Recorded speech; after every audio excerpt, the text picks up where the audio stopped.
What's up, YouTube? I'm King Shanks, and this is Droid's Finest, and I am back with Call of Cthulhu Part 13. Let's get into it. Hopefully it doesn't take too long to load.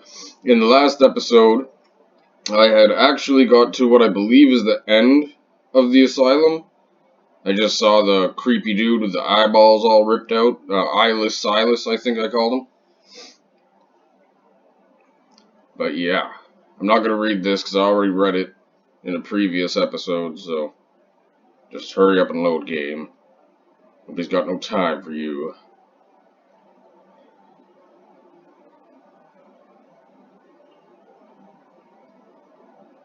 Oh, come on. I remember when I was younger, and there was loading screens on, like, my PlayStation and PlayStation 2 and stuff. I'd constantly be hitting the buttons. I think I must have broke, like, 4 or 5 controllers doing that, because I'd just keep hitting the buttons hoping that it's gonna load faster, but, yeah, I'm not very smart, so that's a thing that happened.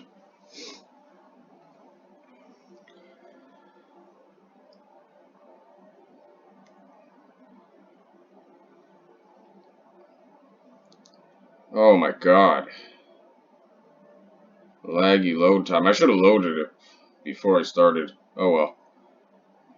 The thing is, with these load screens, you actually do get kind of a cool picture almost every time from what I've noticed.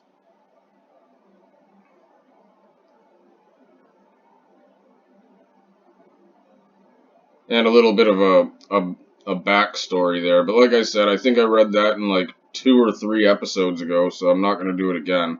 Not till I get to the next chapter and I'll read that one. Come on, we're 2 minutes in already. Let's go.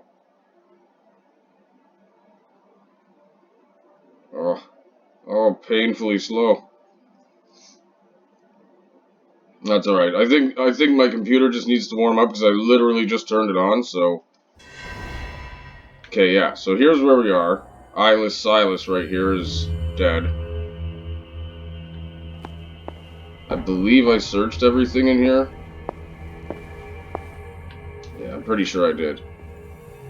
Anyways, I'm gonna do 4 for sure tonight, and I might do 1 extra, it depends. Okay, why am I crouching? I don't think I need to. Oh, that's a lot of blood. Oh yeah. Give me the blood. Toil, toil, boil and bubble or something, I don't know. I'm not gonna try that way, I think I want to go the other way. This is insane. What killed him?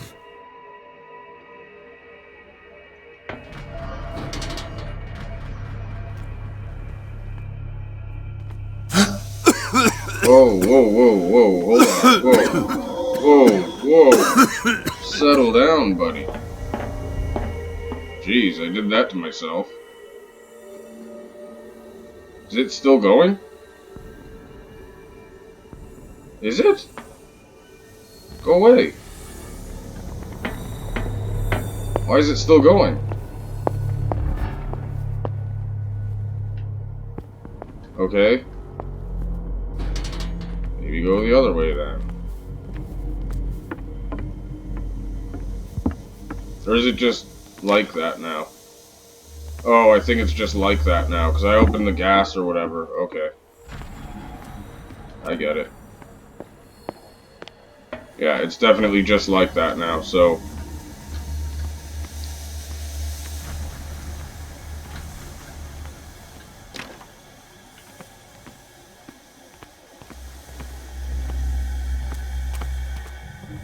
It's not me. Damn! The gas! Oh, my head. Later. We need to move on.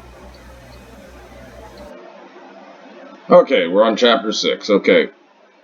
Pierce woke up in an asylum installed in the cellars of the Riverside Institute. He met Dr. Colden, a female friend of Bradley, who helped him to escape wandering through the corridors of this place where Dr. Fuller resigned supreme. Pierce was able to talk to a man called Francis Sanders before dying in full view of the detective.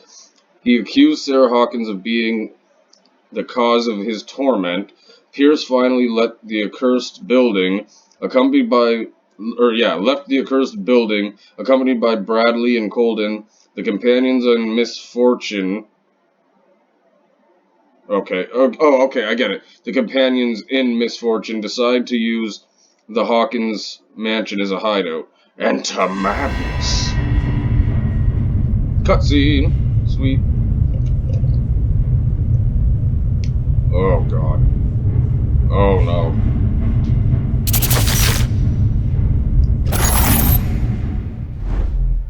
Oh, none of that. Who goes there? Gain ICP? What? That nightmare again. I need a drink. I need a drink. Okay, so now I'm back at this mansion, which is pretty cool because I know the layout. It's not as dark and creepy as it was the first time I was here. That's kind of lovely. I probably don't need to read any of the books, but I'll just check. Ooh. I should turn down the sensitivity a bit, but the thing is with me, when I go into a panic mode, I like to have it... I want to know what Bradley and Dr. Colden have to say about all this. When I get into panic mode, I tend to, like, flail frequently and, like, run like crazy. And I like the... You're awake, Mr. Pierce. Oh, shut up. How do you feel? No. I want to know what Bradley and Dr. Colden have to say about all this. Okay, so this is probably just, like, a little, mid-mission, or beginning of the chapter type dealio. Hey, girl. Wait, she looks like an actress. Who does she look like? Oh my god, I can't think of the name. Oh, man, okay. God, okay, damn. She does. I swear to God, she looks like an actress. I just can't remember her name. Okay, whatever. How's our fugitive? Dr. Fuller hasn't reported your disappearance to the Force, but that'll come soon. Bradley? Who else would it be? Mr. Pierce, are you all right? You look like you saw a ghost. There are things I can't explain. Tell us. What happened? Okay, what do I want to do? Oh, what's her name? Oh, I can't remember. Okay, so I want... Sarah Hawkins was the object of the occult. Talk to Bradley. They had me endure. Talk to Colden. I might be on to elite. I'm gonna go with the occult. I saw people in hoods. They had stolen Mrs. Hawkins' paintings. Who are you talking about? Why would they do such a thing? I don't know, but they were a threat. They've taken over the caves under the mansion. They were performing some kind of ritual. One of the entryways was under Charles Hawkins' office. We suspect Mr. Hawkins of being involved. My patients believe the old islanders used to worship primitive sea gods. Could they be the focus of the cult? Am I hearing this right? So you think me gullible? No, not at all. What else did you uncover, Mr. Pierce?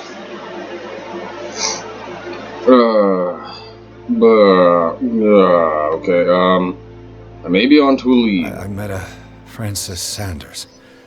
Do you know him? Of course, he's a patient. Or was. I haven't seen him since Dr. Fuller had him transferred to the basement. He knew Sarah Hawkins, and that's what killed him. What? How did he die? I'm not sure I can explain it. Tell me how Mr. Sanders died. Sort of a crisis. He called him the Shambler. I didn't see what, but something was there with us. Of what do you speak? Sanders said it was Sarah Hawkins' visitor. He spoke of it like a living being. Sarah Hawkins? Have I missed something here? This makes no sense. I don't see how it can help crack the Hawkins case. You really think she's involved? How could she have murdered Mr. Sanders? Francis Sanders mentioned Mrs. Hawkins just before dying. It's no coincidence. You know, Francis Sanders was a well-known art collector. I guess he can still pay a visit to his wife, Irene Sanders. An art collector, you say? That's probably how they met. If you plan on having dinner at the Sanders household, please spare the widow the tale of her late husband's suffering. I don't agree. She deserves the truth.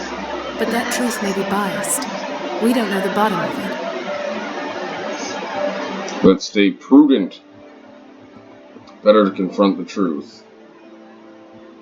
No. Yeah, okay, let's stay prudent. You're right. Without a plausible explanation for what I saw, let's not jump to conclusions. That seems wise indeed. Very well. I'll go to see Francis's widow. Perhaps I'll find a link between her husband's death and Sarah Hawkins. Don't end up in the hospital this time. I'll do my best. Huh. I don't know if anybody else noticed that, but at the top left corner, it literally said that what I just did here will affect my destiny. So, hopefully my destiny turns out good. Probably won't. Let us go now and learn the truth about what's happening on this island.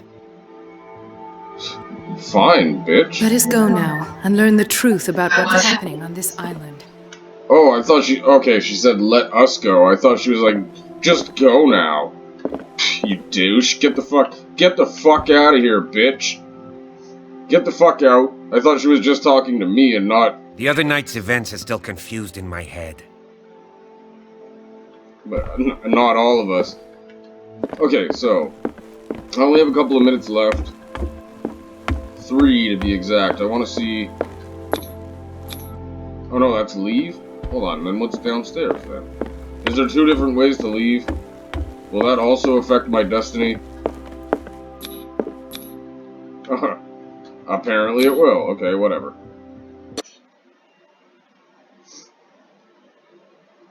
Pierce, Golden, and Bradley decided to team up to solve the Sarah Hawkins case. They have a new trail to follow. Francis Sanders, an art collector and friend of the painter who died right in front of Pierce.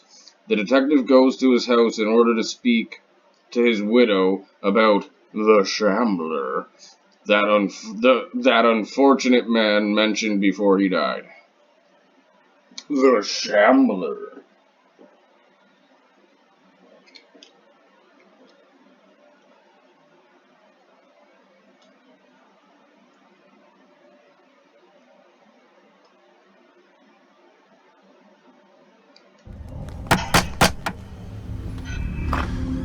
What can I do for you, sir?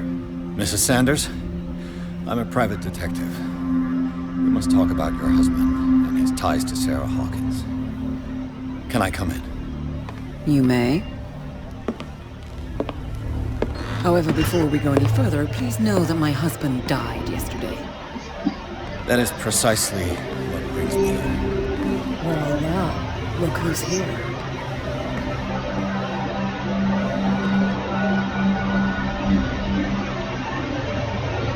You know each other?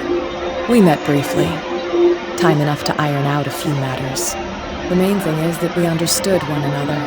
The brave detective has a talent for sticking his nose into my business. I bump into her every time I'm investigating someone's death. It's a small island, detective. My island. It's better that it's you bumping into me. You're investigating Francis' death. Why? Who hired you? I spoke to Francis before he died. His story suggests a link to a case I'm working on. Well, since this business has got nothing to do with me, I'll be in your husband's office, Irene. We'll carry on later. Very well, Miss Baker. This way, Mr. Pierce. And do make yourself comfortable. It would seem that I have much to tell you.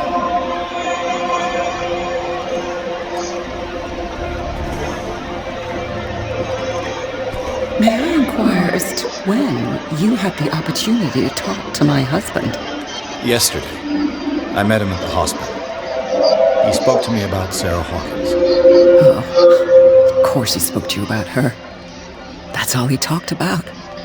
Sarah Hawkins and her paintings. Please forgive my tone. The fact is that I have not been allowed to see him since he was interned. You, on the other hand, a perfect stranger, were able to see him and even talk with him the day he died. How was he?